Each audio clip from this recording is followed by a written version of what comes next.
Assalamualaikum, semoga teman-teman dalam keadaan sehat walafiat. Amin.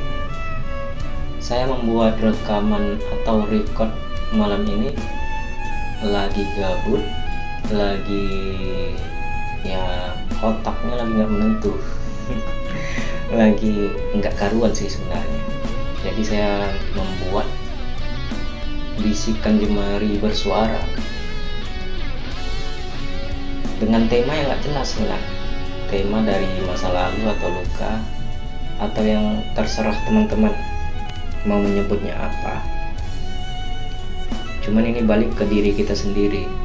Kadang aku mikir gini, kita tahu kita sakit, kita tahu di depan itu luka, di depan itu ada sekujur luka, tapi kita tetap menghampiri itu semua.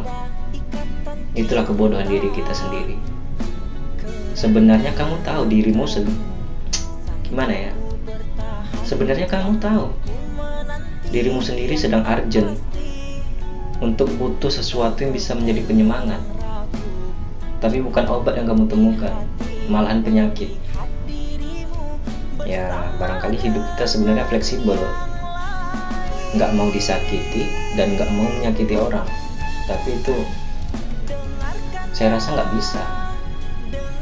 Gini, kita nggak mau nyakiti orang, tapi orang yang nyakiti kita. Ketika itu terjadi, ya udah, kita menerima keadaan itu, kita mengikhlaskan segala sesuatunya, karena percuma juga kita memikirkan itu semua, nggak ada untungnya sebenarnya. Tambah membuat repot batin kita sendiri. Dan sebenarnya gini, supporting system yang membuat hidup kita kuat itu sih sebenarnya berpusat di hatimu sendiri. Bagaimana kamu mengatur perasaanmu, bagaimana kamu bisa menyeimbangkan keadaan dan pemikiranmu sendiri. Kadang kita paling pinter untuk menjaga hati orang lain, tapi kita juga paling bego melindungi diri kita sendiri, melindungi hati kita sendiri. Kamu tahu hatimu itu sedang berdarah, tapi yang parahnya bukan malah kamu obati, namun malah memperkeruh. Jadi kapan sembuhnya lo? Kadang sempat berpikir, ya bukannya merendahkan diri sendiri, dan ya gitulah. Mungkin karena jelek, tampang ya nggak memuaskan banyak orang. Ya makanya kisah percintaan kita sering ambruk, karena nggak good looking, makanya sering tumbang. Kita bisa menjadi obat bagi semua orang, tapi kita tidak bisa menjadi obat bagi diri kita sendiri.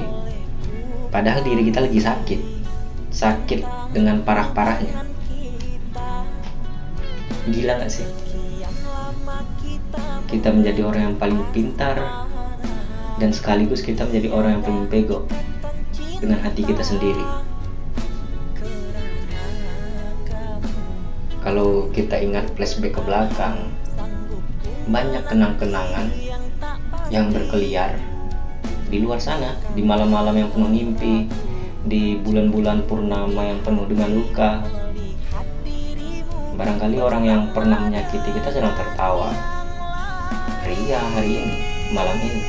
Mungkin sedang tidur pulas dengan kekasihnya atau suaminya. Bego, sungguh bego.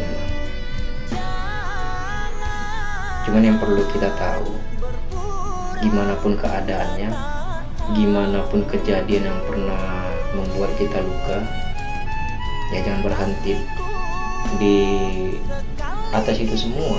Kita jangan trauma, karena percuma kita trauma.